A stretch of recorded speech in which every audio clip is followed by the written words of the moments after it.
Hi friends, today we're just going to paint a few flowers and I'm going to try and use maybe some pastel-y type pinks. I'm using my MeiLiang palette and I might even try some of the sparkles, some of the golds. I want to get some mixtures of those warm golds and blushes and those beautiful colors with an olive green. And I'm going to kind of swoop into a composition like a C down here. And if you're good at calligraphy, you could always add in some of your calligraphy over here to the left. And today I am playing with the Princeton brush, but this is the big one I wanted to play with. Every once in a while I use this one. This is the round 12 and this is a heritage. So that's what I'm going to be playing with today. And then of course I've got my 2 containers of water, my wash and my rinse. Love this beautiful ceramic palette. And my favorite always, especially for when I'm practicing, is my Artisto pads. Such a great student pick. If you want to buy these as a student or maybe for your grandkids or kids, such a great little paper to start out with. I still use it and I've been painting for decades. It's got a great texture and you can always tear out your paintings if you want to keep them, but I have catalogs of these for all the seasons, all my techniques. So such a great little pad here. Well, let's get started. I'm going to go ahead and the strokes I'm going to be using, let me just show you. Let's grab a piece of paper here. Some of the strokes I will be using, and the reason why I chose this larger brush, are going to be the side of my brush. So I'll be moving from the tip to the side of my brush.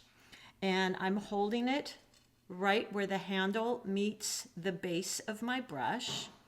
And again, I want to use the tip and the belly of my brush. So let's go ahead and just have a couple practice strokes here. We'll just use this orange maybe, because this is just some practice. So just loading my brush, not too much water, not too much pigment. It's about 50-50. You always start with your lighter values, and then I want to just tap off my brush so I'm not going onto my paper with too much water on there. If you're not sure, you can always tap off on your cloth. Look at how much water came off. That way we don't create a puddle. Move that aside for a minute. And for these petals, I'm going to be starting with the tip of my brush, and I'm going to be going from the tip, pulling out, and then I just start applying pressure and widening my brush just like that, and then come around. Okay, tip, side of my brush, widening my brush out, and there I've got a nice petal. So let's do that again. I can even tap in there with some darker colors and let that spread around. So for this brush, point, press the side of my brush, spin it around, point, spin it around, just like that. And we've got a perfect little petal. Now for the petals that are going to come out in front, I might start with the side of my brush, like this. And then we can always create those. So for those, I might come out right off the bat from the side, like so. Go in and just tap in while it's wet. Something like that. And then we're also going to use, let me grab a little bit more paint here. Some in between the petals, I might do some of these. Using the side of my brush, you're going to get a little bit more rounded. Using the tip, you're going to get more of a point, which is fine. Kind of creates a teardrop. But if you want a more rounded petal in between, use either the belly of the brush or the side and come down to the tip. And that can create some really fun little fluffy pieces, which are always fun. And then you can always tap in while it's wet and get some of that beautiful distinctive flow that watercolors is. Look at how beautiful that blend is. One of the reasons I just love watercolor. So look at how pretty all these blends are. So that's basically the brush strokes we'll be using, is the tip and moving to the side of my brush. So I'm going to angle my brush. And then we're also going to be using just those little, for in between petals, something like that. So you're getting these little swoops where you're using the tip of the brush, pressing, getting the belly of brush and lifting. And those are just good for in between. And if you want that more rounded edge, instead of starting with the tip, you just go on the side and end on the tip like that. And you get a little bit more rounded edge on your flower. All right, so let's go ahead and go in and start. Let's see, I want to use a light pink. So I might go ahead and use what I've got here on my paper, on my palette, which is kind of a mixture of some pinks, to be honest, you guys. So use what colors call to you. This could be Quin Magenta. You could use an Opera Rose. Use whatever pink you like. In MeiLiang, their Rose Madder is stunning. It's beautiful. What I'm going to add to that, and keep your little scratch paper handy because you want to see what color it's going to come out on the paper. So I've got some of my white gouache here, and I'm just going to add some of that. So it gives us, it can be a little chalky sometimes, but it gives us this beautiful pastel type of pink like that. And I can lighten that, get a lighter. So I added more water, so I have a lighter value. Can lighten it even more. So it's just a hint, a whisper of pink. Now, if I was to use that and also go in with maybe a little cad yellow, that cad yellow can be a little strong, guys, so be kind of careful with that. I'm going to get a little bit more of a peachy look. So I've got my Quin Magenta or my Rose Madder. I've got a tiny bit of white gouache and a tiny bit of yellow. And it warms it up because remember, yellow is a warm color. So we've got that peachy color now, which I really like these three colors together. My cad orange and cad yellow, my pink with a little bit of white gouache, and then adding a tiny bit of yellow to that white gouache and pink. And you get these pastel type feeling. So let's go ahead and go in and create. What I'm going to do is I'm going to create 3 flowers here. So I'll have my main flower here, just drawing very lightly. And then I'll have one coming out from the side of that one. And maybe a little one coming out here. And maybe some other little ones here. Something like that. So I just want to get a general placement of my flowers, and then we'll add in maybe some little berries or something like that, and we'll have our leaves traveling so we get this C composition going. Okay, let's start with a light value, just meaning we have a little bit more water to paint. Tap off. If you need to tap off on your paper, you can do that. And let's start with our main flower here. So what I'm going to do is, this is the center of my flower. So all my petals want to lead back to that center. So let's start with our center petal and go around and then around. There we go. Now I've got a little bit too much water on there, so I want to tap off because see, I've got a little bit of a puddle and we don't want those puddles, guys. And then let's create our second one here, pointing to the center of the flower point. Press, spin around. There we go. Pick up a little more. And let's go over here, point, press. Using the tip of my brush.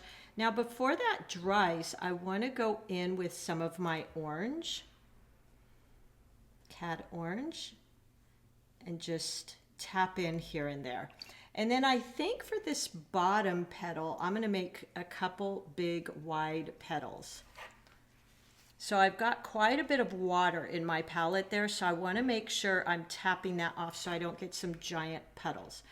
Right here, let's go for the side of our brush, opening up that belly like that. And then here's where you can use those little commas that I told you about. And we can go in there with some more orange. Just let that blend. Something like this, okay? And there we go, there's our main flower. Now let's go, sorry about that, just knocked the camera. Go into kind of that pastel-y type color. So I added some yellow. So I'm gonna pick up some of my yellow and get that little bit warmer hue. Almost has a peachy type hue. Let's get the right color here. So that's a little too peach. So let's add in a little bit more pink. There we go. And then I think I want to add in some of that white. There we go. Now that is an awful lot of water in there. So I want to make sure that before I go to use that, I am tapping off my brush, because look at all that coming off. That is a lot. And this is a thirsty brush, the Heritage. Now let's go in here and let's just start creating some of these little flowers. So point, press, point, press, point, press, just using the tip of my brush to kind of go in there, but I'm giving myself all these little fluffies using the tip of my brush. And then we could even go in there with some of that pink.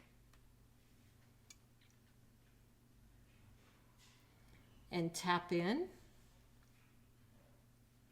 Just the tiniest bit. Something like that. Now that's a little much for me. So I'm going to pick some of that up. Just picking it up and wiping my brush. There you go. Okay. Let's give it a tiny bit of orange maybe in there. I think that could be pretty. Add a little bit of water.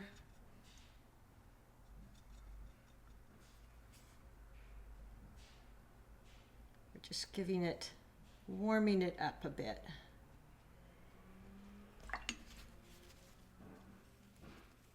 And there you go. Maybe out here. Okay, now let's create this one here. So I'm gonna wet my brush and just tap it off. And using the tip of this brush, just gonna go around and create some little ruffles. Picking up some of that pastel color we made.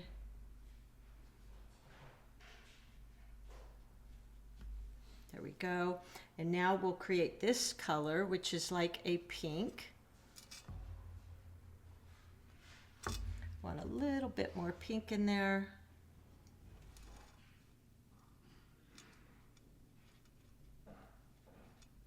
Using the side of my brush, like that.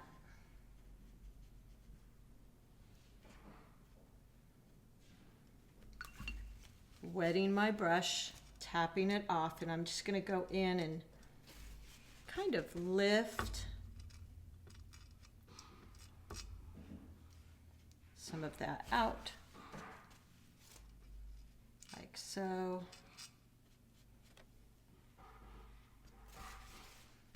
Rinse and dab off,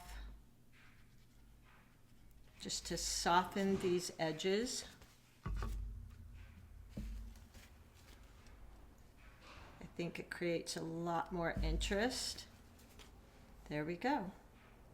Now I want to go into the center of this one and just create a little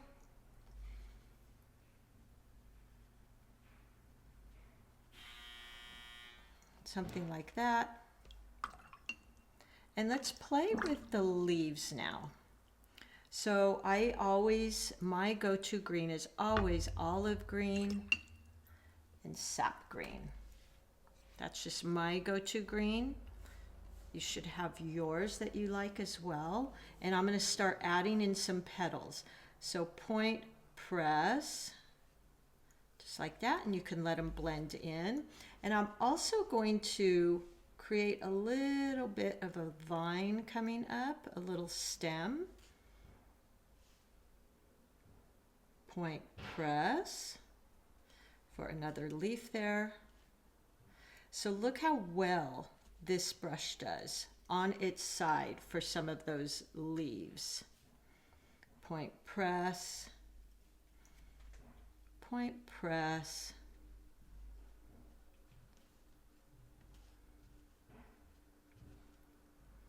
There we go. Down here, point press, and keep varying those values, meaning have some that are very dark, a lot of paint, and then have some that are very much watered down. There we go. I'm gonna rinse my brush.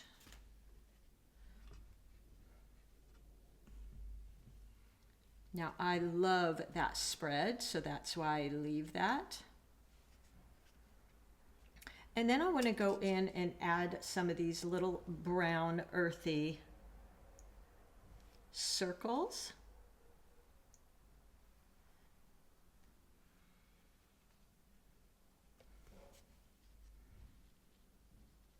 So just using the tip of my brush, leading my eye around. And then I'm going to go in with that 8. Don't want to ever leave your brush like I just set it in there. And I'm going to draw in some stems that go to these balls so they don't look like they're floating, just tapping off.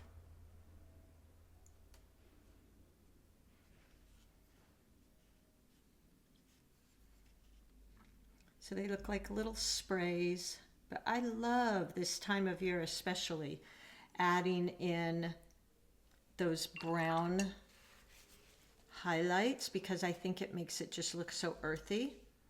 And then let's go in to some of this and use, let's grab our cad yellow, a little bit of cad orange.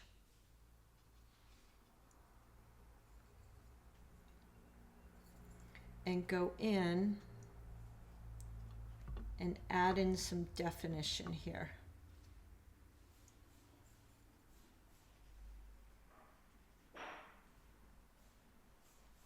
And I'm just really tracing around what the watercolor did here on its own. It kind of spread out, and I'm just barely using the tip of my brush and going through and drawing in some little lines.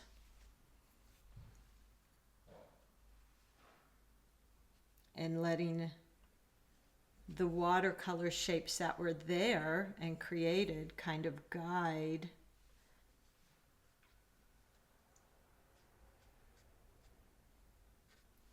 my strokes. Kind of tell me where to define the leaves, just like that. And maybe go in with my green, darker value, and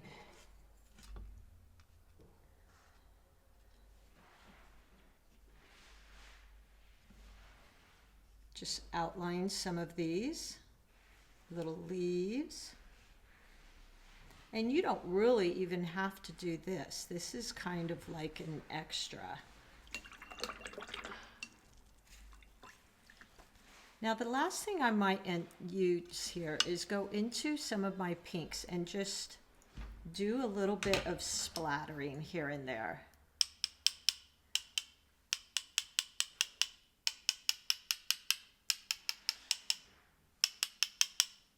And there you go. I think I'm pretty much done.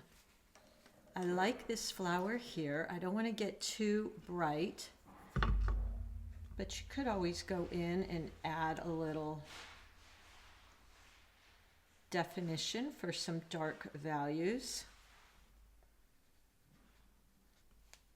If that's too much, I can go in and pick it up and lift, softening these edges like so. And there you go. So let yourself play with this. Don't get too picky. This is an evening practice for me, and my evening practices are always just really playing and seeing what I can create, and always adding in those different values. So we've got light values and dark values. We've got some outlining. Since I made this so washy, I use the outlines to kind of create a little bit of substance. And there you go. I think that's quite pretty. And then some splatters. I added some browns in for kind of an earthy, grounded feel. And I think I'm about done there. The last thing I might add is I might go in just with the tip of my brush and pick up a little bit of black maybe, and create some little centers, but it's not really necessary. You don't have to do that. It's just little touches that you can add in, and it creates a little bit more interest. And there you go. All right, have fun, everybody. I hope you give this a try and let me know what you think of those MeiLang paints made by Paul Rubens, your Artisto pads, your brushes. I used my 2 brushes, and I will see you soon. Happy painting, everybody.